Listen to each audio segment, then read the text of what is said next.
Hey everyone, welcome to Nim's Choco Fantasy.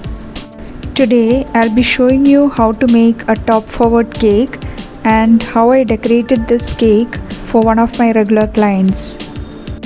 This cake was ordered for their parents' 50th wedding anniversary.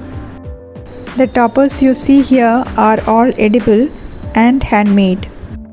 If you wish to know how to make this wafer paper flower and roses, videos are already uploaded. I'll pin the links in the comment. First I'll show you how to make this top forward cake, then I'll show you the decoration. For this I'm using our signature dates cake, which is our client's favorite too. This is already filled with chocolate ganache and I have covered the sides also with chocolate ganache. The cake was covered and placed in the fridge for approximately 15 to 20 minutes.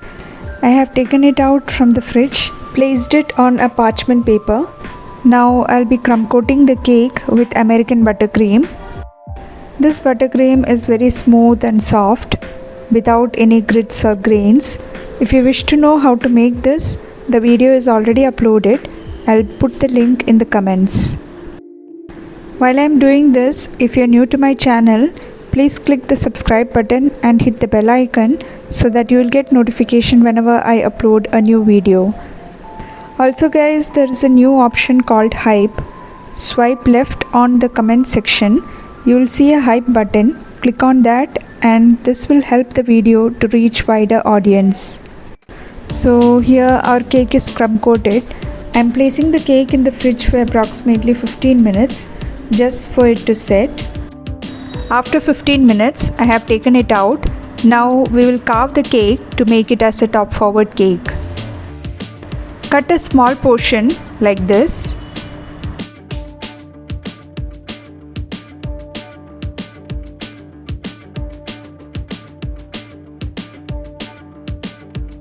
Remove this portion, we don't need this. So the portion that you see here, this would be the base of the cake.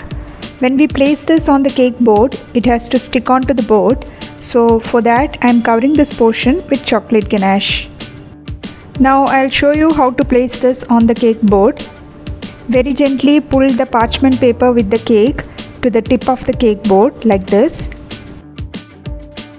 Now take the cake board on which you will be decorating the cake and place it on top of it like this. Can you see? Hope you got an idea. Now don't remove the parchment paper yet. You can adjust the cake on the cake board by moving it here and there wherever you want it to be placed on the cake board. Without touching the cake, you can just push it using the parchment paper. Once you're happy with its placement, you can just peel off the parchment paper gently from it. Now you can see that one portion is not crumb coated. We'll do that first. This was actually the base of the cake, but when we flipped it over onto the cake board, now it has become the side of the cake.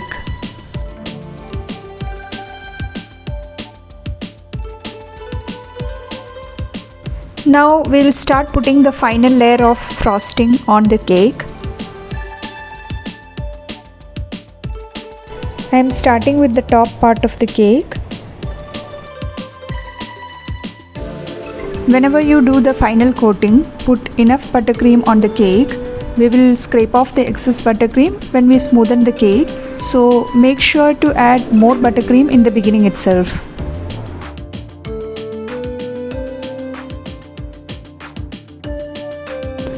If there are any imperfections or gaps while smoothing, you can add more buttercream whenever you need.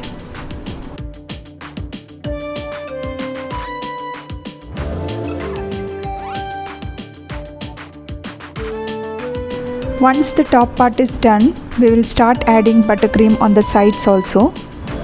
We will smoothen it once the entire cake is covered with buttercream.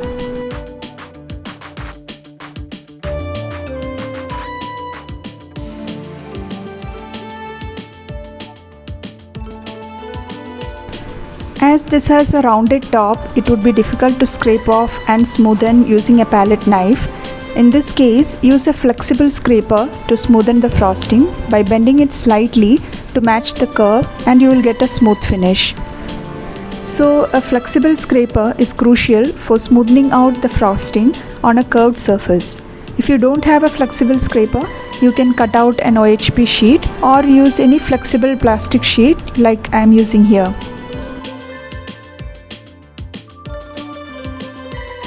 You can also dip the scraper or palette knife in hot water, wipe it clean and run it through the frosting gently to smoothen the frosting to create a clean and sharp finish.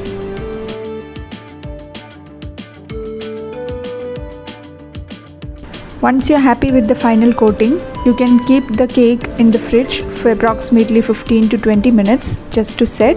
Then we can start decorating it. I am using a stencil to create a beautiful pattern on the cake.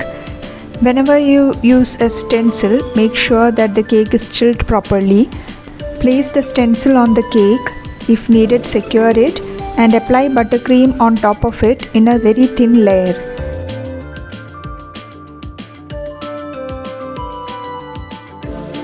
Scrape off the excess.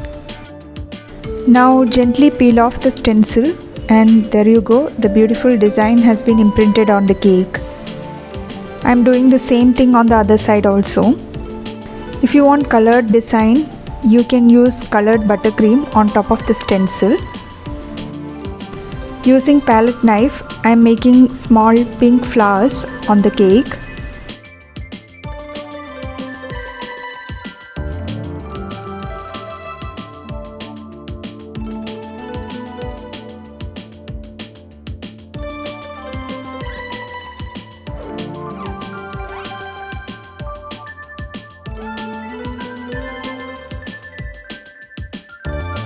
Once that is done, I am making a straight base on top of the cake so that my toppers can sit properly on it.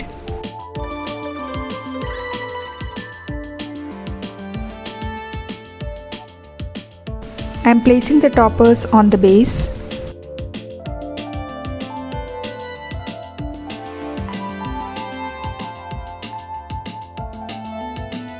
Now I am decorating the cake with all the edible flowers.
So this is how I decorated the cake.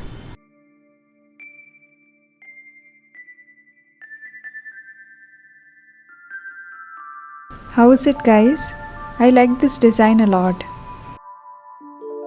So that's it. Hope you liked this tutorial.